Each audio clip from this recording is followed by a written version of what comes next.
Hey there guys, it's Victor with Victor Vector JKU. We're back in the garage and today I'm going to be going over a quick diagnostic for your steering system on your Jeep JKU. Let's get into it.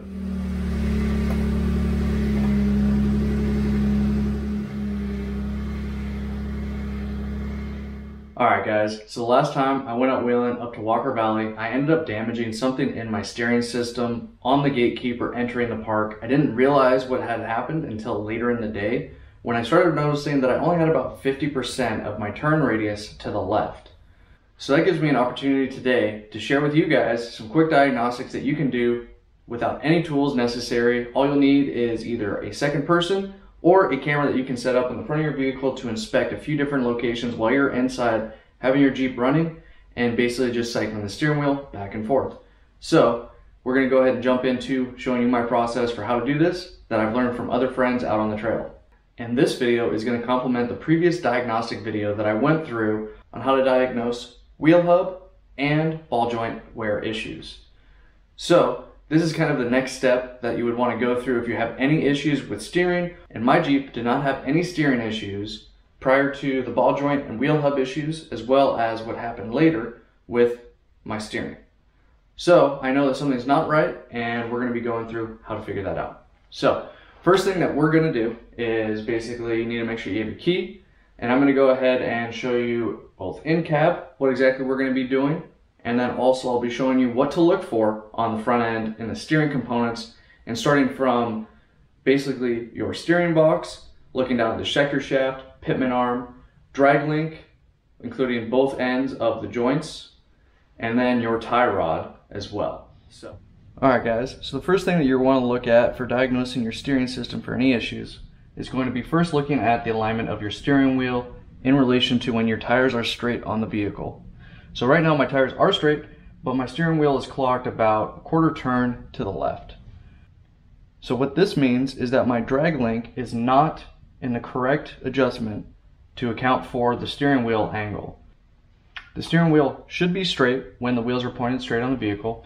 And if it's not, if it's beyond a certain angle, you'll end up getting trouble codes on your dash. So you'll basically have different lights that light up, which will be your traction control, potentially stability control, and also ABS.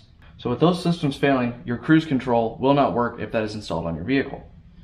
So that's the first thing that I'm able to identify that there is some issue with my steering. The next thing in this case is that I notice that I have an additional amount of play. I have about 1/8 of a turn of free play before the tires start causing resistance. So that leads me to believe that I either have an issue with my joints on my drag link, tie rod, or potentially I could have an issue with the steering box or the Pitman arm. So basically what we're going to do is I'm going to go ahead and set up the camera up in front of the vehicle, and what we'll do is when I key on the Jeep, I'm going to be turning the wheel to the point that I start to get resistance and just go a little bit beyond it and then back the other way and turn a little bit beyond the resistance again. I'm going to go ahead and cycle it back and forth a couple of times. Most likely, as long as you don't have whatever I have going on, you won't have to turn your wheel nearly as much. You should really only have to turn it maybe about this far to be able to get the motion in your tires and be able to identify if there's any wear in any of the joints or any other components that could possibly be failing. So I'm going to go ahead and set up my camera in front of the vehicle. I'm going to go ahead and show you guys where you want to be looking, and then we'll be able to show specifically examples of how my system, my steering, is failing at this point in time. Okay guys, so the first thing that we're going to do is we're going to be diagnosing basically the steering box, which you can see one of the bolts here, the sector shaft, which is the shaft coming out of the steering box, which the Pitman arm connects to. We'll be looking at the joint for the Pitman arm to drag link. And this will be what our first video is able to capture. So this is the first part that you want to look at. So you first want to see and make sure that your steering box itself is not separating from the frame. If that's happening, then you need to go and check the torque of the bolts there, which are located on the outside of the frame, and you can see one of them located right here off my fingertip. The next thing that you're going to look at is the Pitman arm to the sector shaft. Make sure there's no relative play between the two. And then the third and final item that we're going to look at is the joint connection between the drag link and the Pitman arm. Now, you may be able to see it right now. This is something that took me a while to notice, but my Pitman arm is actually bent. So you'll be able to see as it's going through its cycling that it is bent, as well as there is another issue that's going on here.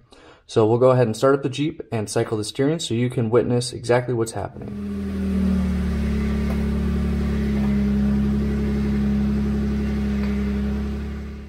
Alright guys, so through the video that I just took that you're able to see, you can see that my steering box is not moving away from the frame. But the first thing that you can notice is that the Pitman arm itself is shifting through the rotation of the steering wheel.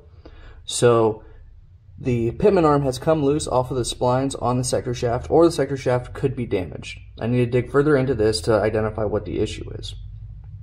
You can also see that the angle of the Pitman arm where it connects to the drag link is a little bit off, and the joint looks to be getting worn as well.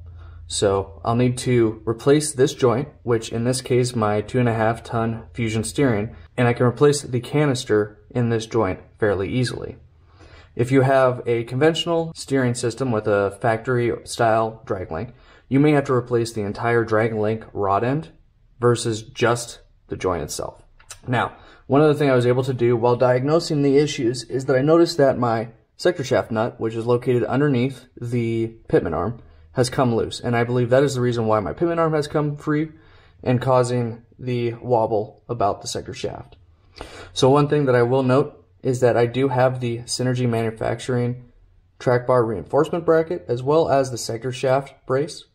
So these are additional components that I have to remove, or at least the sector shaft brace I have to remove to be able to pull the Pitman arm to be able to diagnose any damages.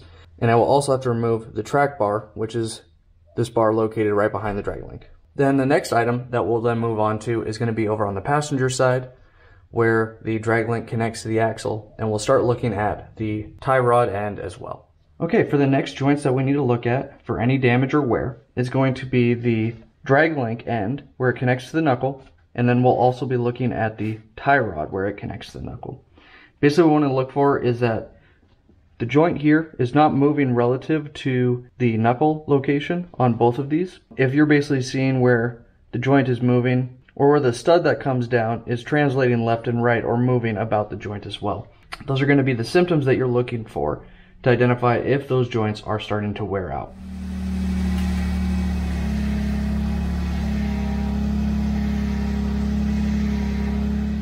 Okay, with doing the small cycling of the steering wheel, you were able to see that there was no relative movement, that the tie rod end or the drag link end were doing any weird wobbling that would lead to any concern that there's wear in these two joints. So, very simply, you will then repeat the same step but have the camera set up on the driver's side, and you'll be looking for similar translation of the tie rod end but on the other side where it's connected to the driver's side knuckle.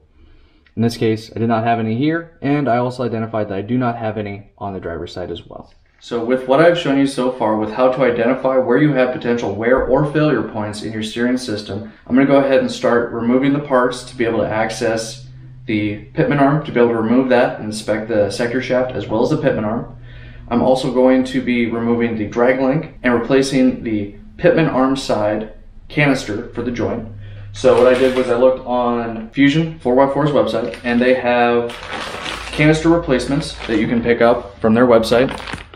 Part number is right there, so that is part number RP65794 from Rare Parts Steering and Suspension. Basically, they're just redistributing those parts.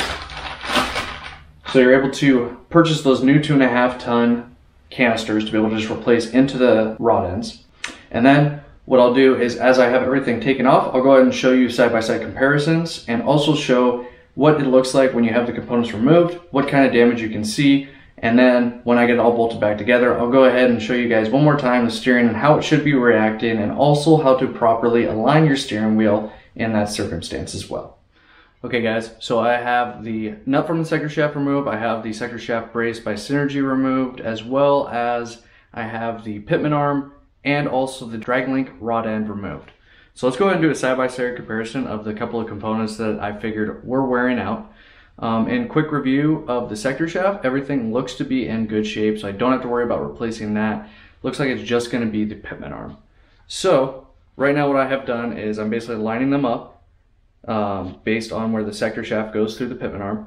So you can see the not damaged Pitman arm versus the damaged Pitman arm. So you can see it is significantly bent away right here, and then it's even a little bit rotated where the drag link bolts in as well. Basically what I'm going to be doing is I'm going to be installing this Pitman arm from a previous steering box, the one that I broke the sector shaft with.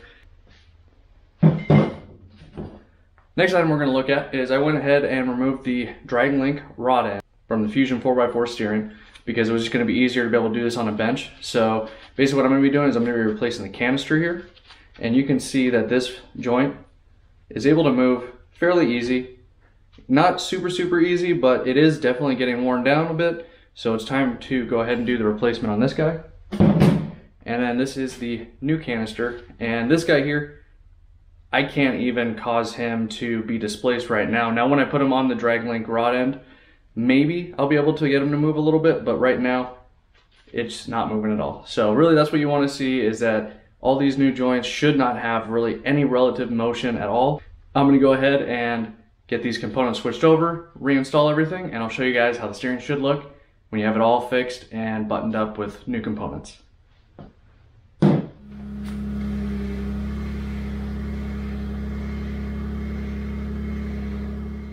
So you can see now, I no longer have the additional movement about the drag link end joint or the sector shaft joint. I also have tightened everything down to spec. I've marked everything with orange torque marker so I can quickly identify if any bolts have become loose over time. And I've also gone through and greased the Zerk for both the rod end as well as the sector shaft brace.